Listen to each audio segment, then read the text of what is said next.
Walsh. You're listening to the St. John's Morning Show on CBC Radio 1, 640 AM on your dial. I'm Anthony Germaine.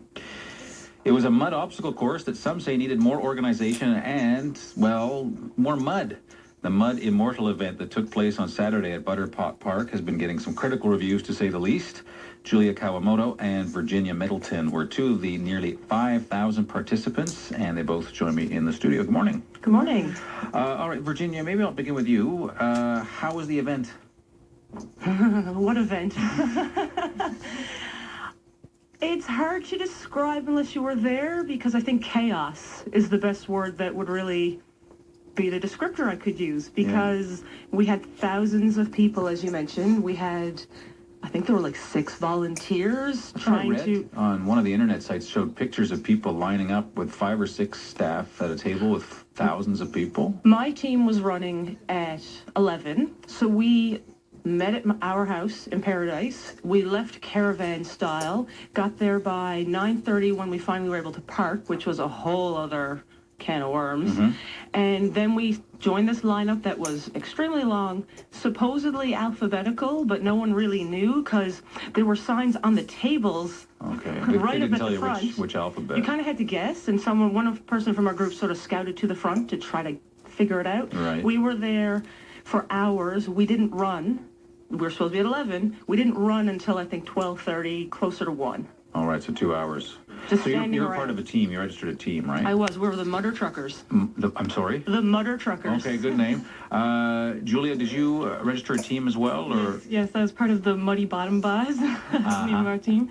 Just a group of friends that just wanted to get together and have a laugh.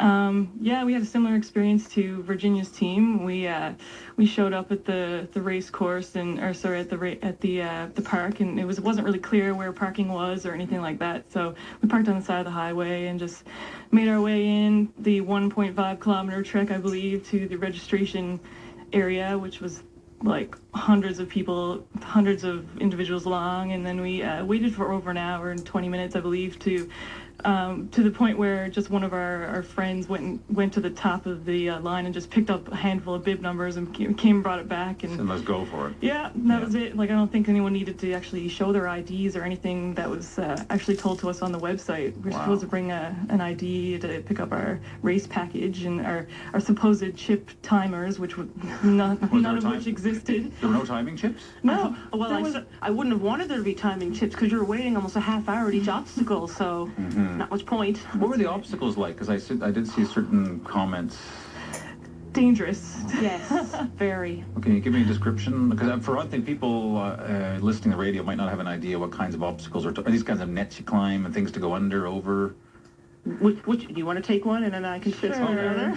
Both of you choose your obstacle. All right. Well, the first one was the balance beam, which I didn't complete because by the time my husband and I wanted to kind of get more of a competitive experience out of this, so we sprinted to the front of the pack when we first started, and then we were greeted as we went down the hill by a large group, probably about 100 of individuals who were waiting to do the first obstacle, which was the balance beam. So we spoke to someone who was in the lineup, and they said that they had waited for 25 minutes so far. So we decided that we weren't going to wait 25 minutes to complete the first obstacle. Of course.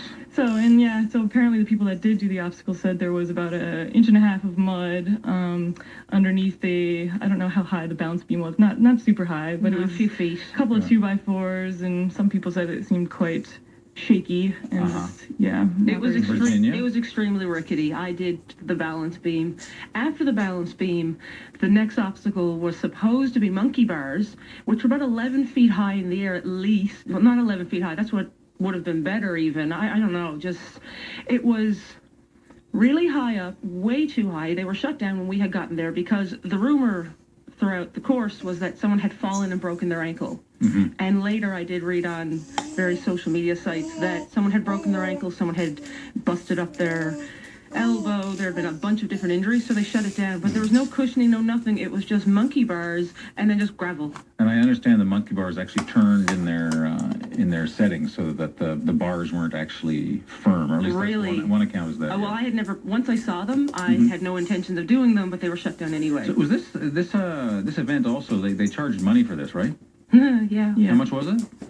Like $60, The early $70? bird registration was around $60. It was. And then the regular registration was about $86 from what I've heard. And the early bird was based on teams. Like, the best discount you could get is if you had a team of at least 15 people. So just with registration alone, I don't understand why there were so few people checking in, so many people, and why we didn't have some sort of, ahead of time registration like you do with the telly, or even like let one person from a team, because they were pushing for teams. Okay, so 4,000, 5,000 people, $60 to $70 a head. I mean, we're talking a lot of money here, right? Do either one of you sort of feel some sympathy, given this is the first year this happened, and at least, if nothing else, a lot of money was raised for Alzheimer's? Or what do you take away from this? You're both you got cynical smiles on your faces. This is a third-party event.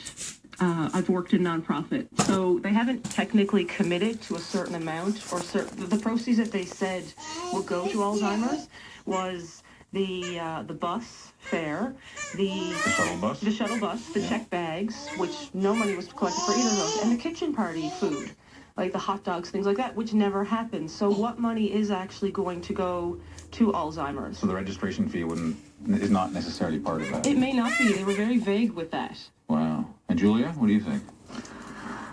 Yeah, I agree. And I'd like to see where the money went. Like, it didn't go into the obstacles, obviously, because it looked like someone handmade the stuff in their backyard. Like, I don't know. I mean, I'm not an expert. That's just what it appeared to with me. So. As a final question, what would you expect the organizers to do as a result of this chaos? And some people calling it a disaster. Would you want a refund? Would you want them to apologize? What would you like to see happen? At the very least, an apology, which should have already happened by now. We should have already had an apology, and I would be okay with money being donated to charity. I'm not expecting to get a refund. My friends and I went out. We made the best of a really crappy situation. We had fun, to some extent, besides the dehydration, heat stroke, injuries, etc. But, hey, just another Saturday, I guess. Julia, what would you like? I agree. An apology definitely should have been issued at this point. I mean, a partial refund would probably be warranted. I feel like there was a lot of promises made that weren't fulfilled. I mean, usually if you think you're going to sign up for a race, there would be even maybe there were chip timers, but wasn't even a clock. There was an official start line. Like, there was nothing to indicate there was even a race going on in that. It really does sound like total chaos. Listen, I appreciate you both coming in, and we did try to get the organizers, and so far they haven't returned our call, so we'll keep after them on that. But I appreciate you both coming in. Thank you. Thank you. Julia Kawamoto and Virginia Middleton participated in Mud Immortal. Now, as I mentioned, we did request an interview with Jonathan Brett, the event organizer. He hasn't returned our calls. Did you attend the event? What do you make of what Virginia and Julia just said about the event? I know there were somewhere between 4,000, 5,000 of you. I'd like to hear your stories. 576-5259, toll free 1-866-576-5259. It's 10 minutes before 8.